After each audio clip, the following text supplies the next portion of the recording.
Asher. And Pipeman on W4CY Radio. This is the Pipeman here on the Adventures of Pipeman W4CY Radio, and I'm here with Nathan from Unnatural Order. Nice, here at Bloodstock. How did you get to Bloodstock? So we took part in Metal to the Masses. It's a regional-based competition organised through Bloodstock, and the winner gets to play on the New Blood stage. I just love Metal to the Masses, and what I love most about it is most of the bands that are here that have won didn't think they were going to win. In fact, they thought other bands were much better than them. We kind of fell into that group as well, actually. Yeah. So tell us a little bit about the experience with Metal to the Masses. So we entered last year, so 2024, and we got to the final. So our band has only been a band for just under 2 years. So we entered last year. We were only a few months old as a band, and it was a great experience, and we got to the final, which was quite a big confidence boost. Impressive, too. Yeah, it was not expected, but we got given our feedback of what we could do better and what will just bring us to the next level. And we entered this year. We had some lineup changes just due to various issues. We got a new vocalist and a new bassist, and we are like a different band now, but for the better as well. Obviously, we won this year. When we was in the final, all those bands were brilliant, and we were on last as well. So we was watching them, and each band that played, we was getting more and more worried because we got to top that and we got to follow that, and it was crazy. And then what did it feel like when you actually won? Well, I didn't realise that they said our band name because I zoned out. I got too nervous, and I kind of just blanked out, and I had to take a second, and I realised, oh my God, that's us. And shortly after, we were spoken to by Stuart, the guy that runs the Kent Metal to the Masses, and he told us the vote was unanimous as well, which was a real confidence booster. Wow. That's amazing. And that's where you're from, in Kent? Yeah. That's so we're from Canterbury in Kent. So that's funny because when I flew in from the States, I drove up here from London with somebody that's from Kent who's a photographer here at the festival. So it's like wild because it's like all of a sudden I'm meeting all these people from Kent. Oh, is it the dude from Faversham? It's a girl. Her name's Danny. I know Danny. Do you well. really? Yeah. So I went to school with Danny's brother. That's so funny because, it's funny how it worked out. Jasmine, who is with Costa Nostra PR that does the festival here, she had done some posting about lost a ride, need a ride up. So I messaged them like, I'm flying in. If you could get to London. She said, it's not for me. It's for my friend Danny. And so then I talked to her. We met up at Gatwick and drove up. We did a detour to the Black Sabbath Bridge. Oh, nice. And now we're friends because she's cool people. Yeah. So it's kind of funny. And I'll have to tell her about this then. Yeah, tell her you saw Nathan from Unnatural Order. She'll know. Yeah, she's out there somewhere floating around. I'll try and find her. I know, right? So isn't it weird how the world works? Yeah. A place this big with this many people and it's still small. Exactly. And that's the metal community, 100%. Like, we're just one big family. Yeah, of course. So describe to our listeners who have never seen you, listened to you, how you would describe your music, not genre, label bullshit, but how you, the artist, describe it and how you would describe your live show. So the music, there's so many influences in it. It's dark, sort of mysterious in ways, but at the same time, it's very energetic.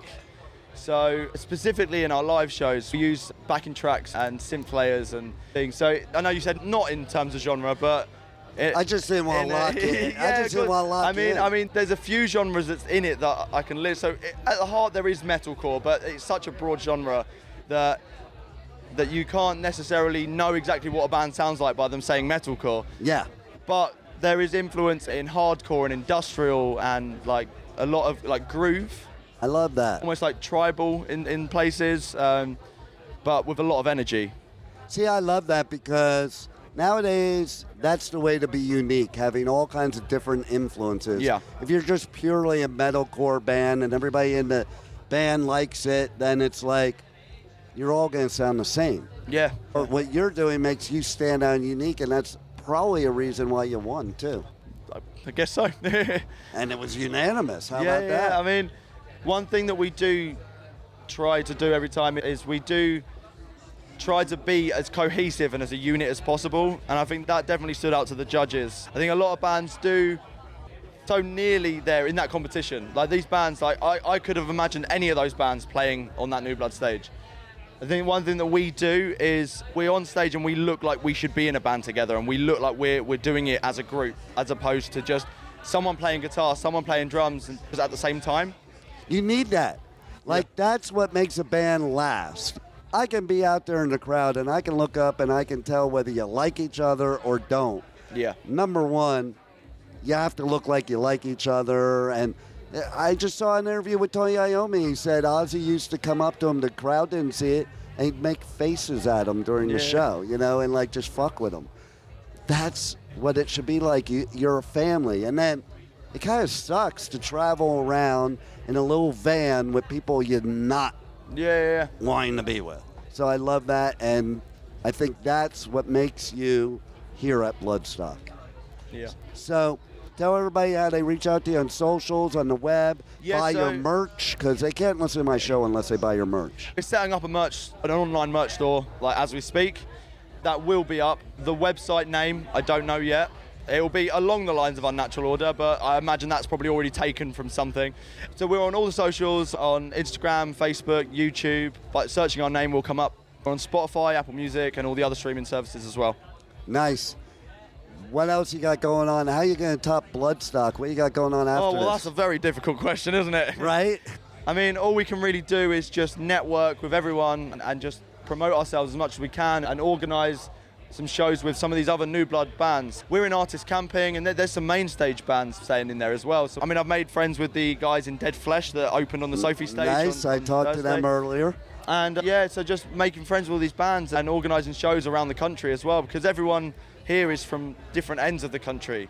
Yeah. And it's a very good way to schedule these gigs in areas you don't know, with people that have already built up their local following, and people will be there, and it's a really good way to network and grow.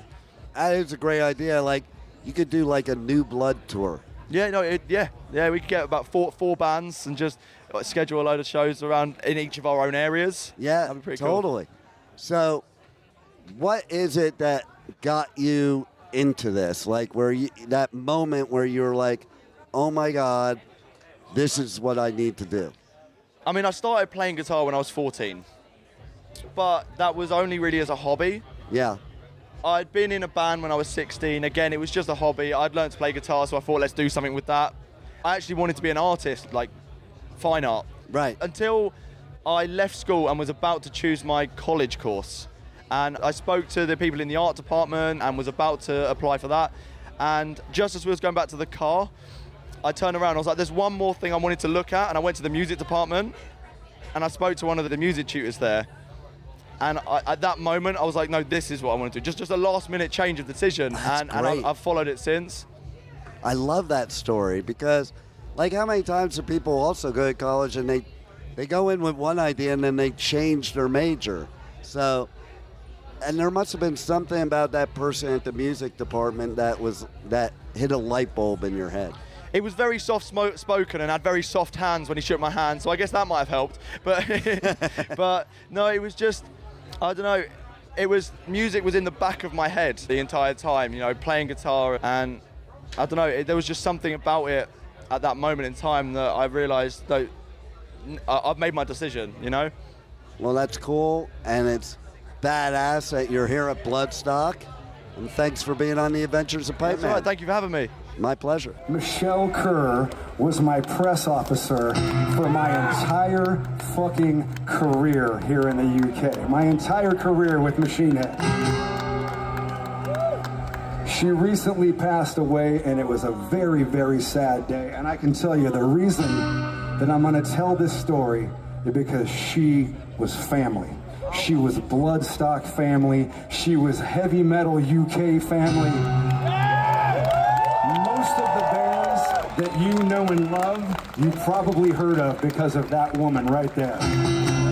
Slipknot, Slayer, Machine Head, Trivium, Killswitch Engage, Hatebreed, you name it.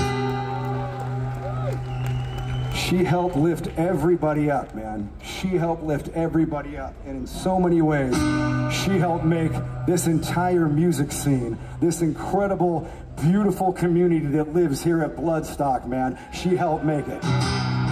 So ladies and gentlemen, please make some noise for Michelle Kerr.